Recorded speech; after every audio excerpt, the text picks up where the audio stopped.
Hey, what's going on? You know who it is. You know what it is. All right, you guys, peep game. All right, man, about to go watch part 4 of The Last Dance. I saw part 3. Part 3 was very interesting. Basically, part 3 focused on Michael Jordan, you know, basically doing whatever it takes to get past the Detroit Pistons.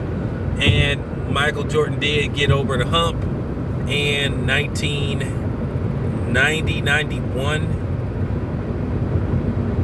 Then 91-92, then 92-93, where he won 3 championships in a row. But here's the thing. I gotta admit though, this thing with Isiah Thomas is very interesting. And I want to break this down into segments because I feel like I have to, because I think one overall video just doesn't justify it. This thing with Michael Jordan and Isiah Thomas is serious business. I thought it was a little bit like for the cameras, but Michael Jordan and Isiah Thomas, I could tell they really don't like each other. And I think Michael Jordan really hates Isiah Thomas' guts. And that's a hard word to say, but I really think he doesn't like him, because keep in mind, Michael Jordan called him an asshole, and Isiah Thomas responded to it.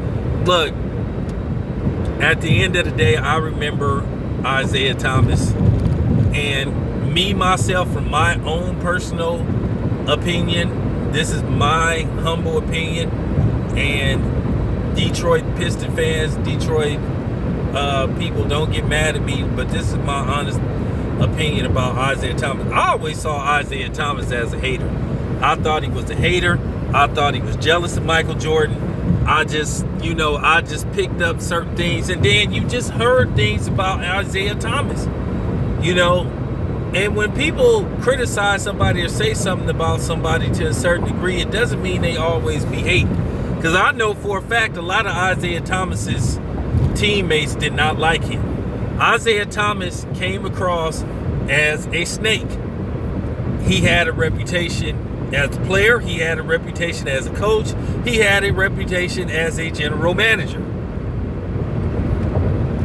So that's just 3 aspects of his life, or his, basically his career in professional basketball, where people didn't have good things to say about him.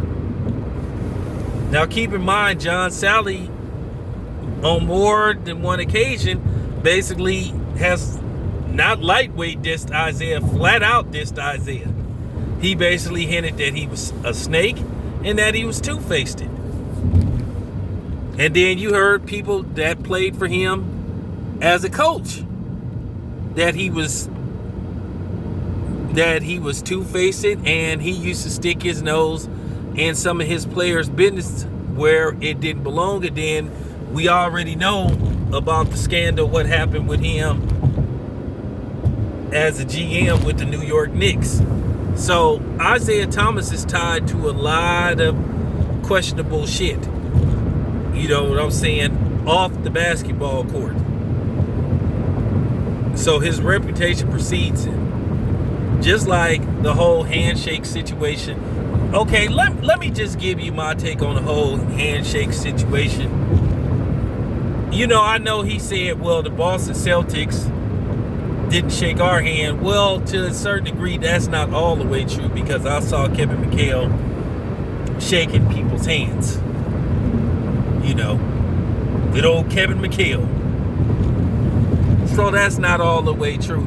And I just wasn't buying what Isiah Thomas was selling, because you heard the real reason why he was so jealous of Michael Jordan is because when he came to visit his family in Chicago, he saw one of his nephews wearing a Michael Jordan jersey, and he just had it in for Michael Jordan.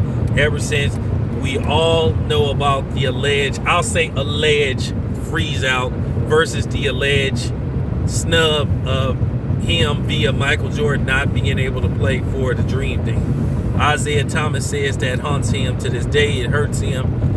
And the alleged freeze out not to pass him the ball at the All-Star game. Then, like I said, you just look at issues with Isiah Thomas and his teammates. Keep in mind, Adrian Dentley said that he flat out didn't like Isiah Thomas. Said he flat out didn't like him. He told whoever was, doing print media then, he said, you can print it.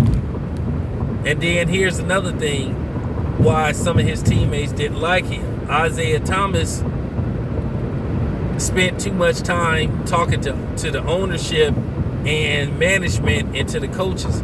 And to a certain degree, that's like a no-no.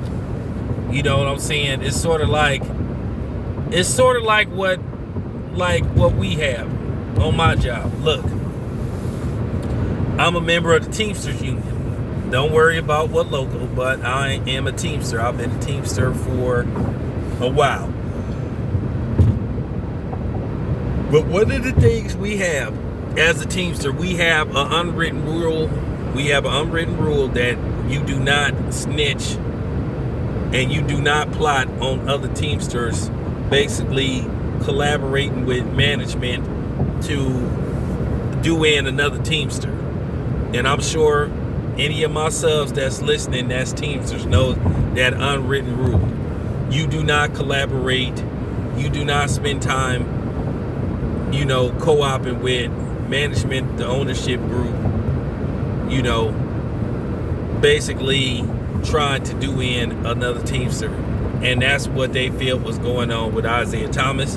And that's why, to a certain degree, they don't like Chris Paul, because they say Chris Paul is the same way. So a lot of people don't trust Chris Paul because he is part of the players' union. But yeah, that is real talk. A lot of players had a lot of problems with Isiah Thomas on how he was, basically going in the GM's office, basically talking bad on his teammates. Like I said, this is why a lot of people in the NBA do not like Isiah Thomas. So looking at his excuse, talking about, well, people saw us as the bad boys and they looked at us as thugs and all that. Well, to a certain degree, they feed off that shit. They liked it. So you can't sit up there and say, well, we had an issue with people calling us thugs and all that kind of shit. Well, you fed off of that. You liked it at the time. So, you can't have it both ways. Like I said before, I think to a certain degree, Isiah Thomas is full of shit. And it just got to be said. I don't think he was being truthful about some of the things he was saying. I remember those games. The bad boys, how hard they used to foul people. And it was funny, Isiah Thomas, he got his just desserts. When Karl Malone, fouled Isiah Thomas so hard that he, busted Isiah Thomas up. Isiah Thomas was leaking. You know what I'm saying? So, at the end of the day, let me know what you think. This is your boy Town Biz. I am out.